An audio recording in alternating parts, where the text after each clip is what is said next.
Mga ka-RSP, milyong-milyong mga deboto ang nagtitipon-tipon taon-taon upang ipakita ang kanilang pananampalataya sa poong Jesus Nazareno. Ngayong araw, ating pong masasaksihan ang pagpapakita ng debosyon sa panahon ng translasyon. Pero paano nga ba nagsimula ang tradisyong ito? Panoorin po natin ito.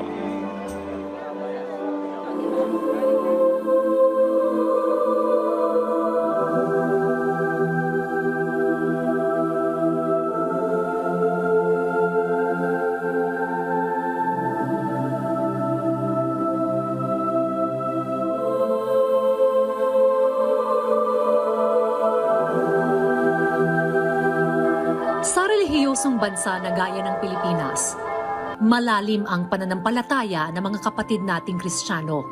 Karamihan sa mga pista na pinagdiriwang sa ating bansa ay konektado sa mga santo ng simbahang Katolika. Isa sa pinakamalaking pista tuwing Enero ay ang pista ng Jesus Nazareno, at ang imahe ng Jesus Nazareno ay kilala sa milagrosong kwento nito. Nagsimula ang debosyon noong 1606 nang dumating ang imahen mula sa Mexico. Taliwas sa mga sabi-sabi at paniniwala na nasunog ang imahen kaya naging itim ang kahoy. Ayon sa ilang ulat, ito ay orihinal na nililok gamit ang mesquite wood, isang uri ng kahoy na mas dark o madilim ang kulay at lalong nagiging itim habang tumatagal.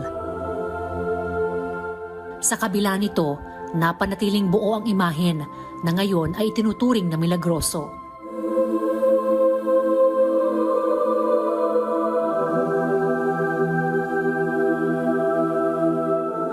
Translasyon na bahagi na ng selebrasyon ng Pista ng Jesus Nazareno ay ginaganap tuwing ika-9 ng Enero.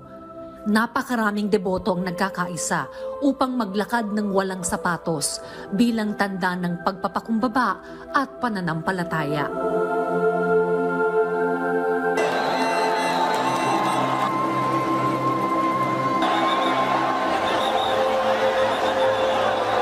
Ang ruta ng prosesyon ay karaniwang nagmumula sa Quirino Grandstand patungong Minor Basilica and National Shrine of Jesus Nazareno sa Quiapo, Maynila. Para sa maraming deboto, ang paghawak sa lubid o sa imahen ay simbolo ng paglapit sa Diyos at paghiling ng mga milagro. Sinasalamin nito ang malalim na pananampalataya ng mga Pilipino, lalo na sa panahon ng pagsubok. Ang Pista ng Jesus Nazareno ay hindi lamang tradisyon, kundi isang patunay na ang pananampalataya ay bahagi ng pagkakakilanlan ng ating lahi. Sa bawat panata at dasal, muling pinapatibay ng mga deboto ang kanilang pag-asa at pananalig sa poong Jesus Nazareno.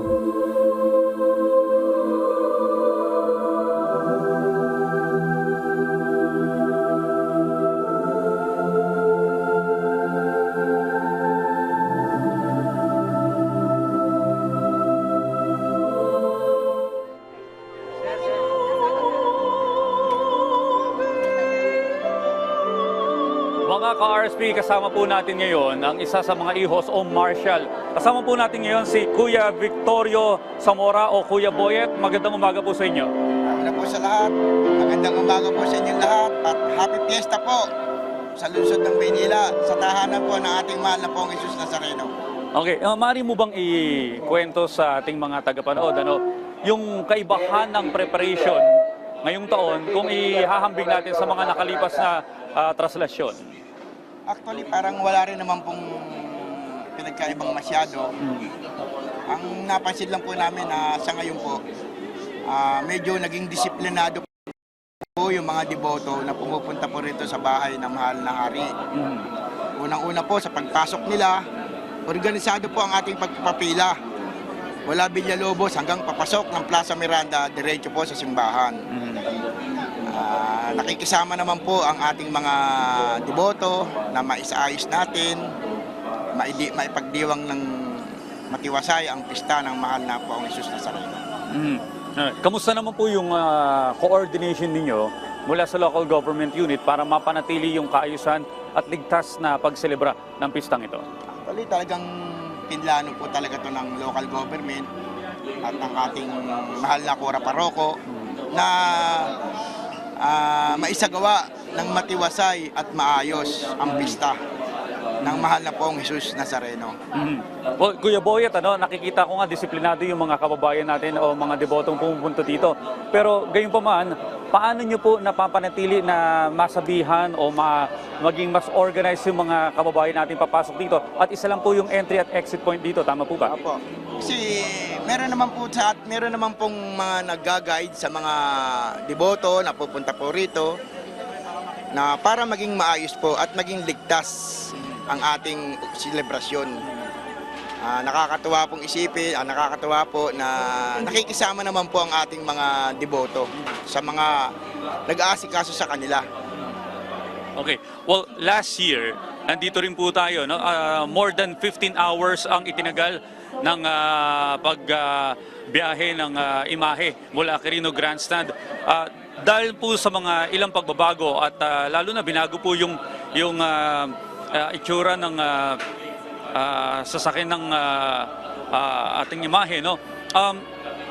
Do we expect na mas mabilis na makakarating dito sa simbahan ang imahe? Hopefully po sana, yan po ang ating pinagdarasal na makabalik ng maaga at matiwasay sa kanyang tahanan na ating pong mahal na hari. Okay. Sa pamamagitan naman po ng andas, dahil binago po ito, ano po ba yung mga features nito ngayon? Actually, wala naman pong masyadong ipinagbago. Medyo tinanggal lang po yung nasa unahan para talagang kitang-kita po ang mahal na senyor. Para ang mga escort po na sasampa ng andas, sa magkabilang gilid na lang po. Kung napapansin nyo po, sa ating live, ang mahal na senyor ay kitang-kita. Yan naman po ang talagang gusto nating mangyari. Okay, Kuya Boyet, bilang panghuli, ang inyo pong panawagan at paalala sa mga deboto na magtutungo pa lamang ngayon dito sa may Quiapo Church. Para po doon sa mga deboto ng ating pong mahal na pong Jesus Nazareno na pupunta po rito sa kanyang dambana. Hanggat maaari po, wag na po tayo magsama ng bata.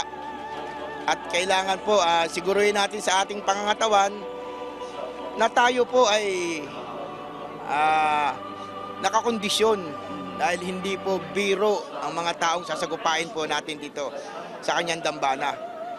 At kailangan mag-prepare po tayo ng lakas ng katawan, magbaon po tayo ng tubig, at unang-una ang pasensya po natin dahil napakarami po talagang tao. Well, maraming salamat po sa inyong oras at hopefully maging matagumpay po ang pag-organize ninyo para sa tradisyon na ito ngayong taon. Ating po nakapanayam si Kuya Boyet o Victorio Zamora live mula dito sa Quiapo Church. Balik muna sa inyo dyan, Diane at Daniel. Maraming salamat, Audrey.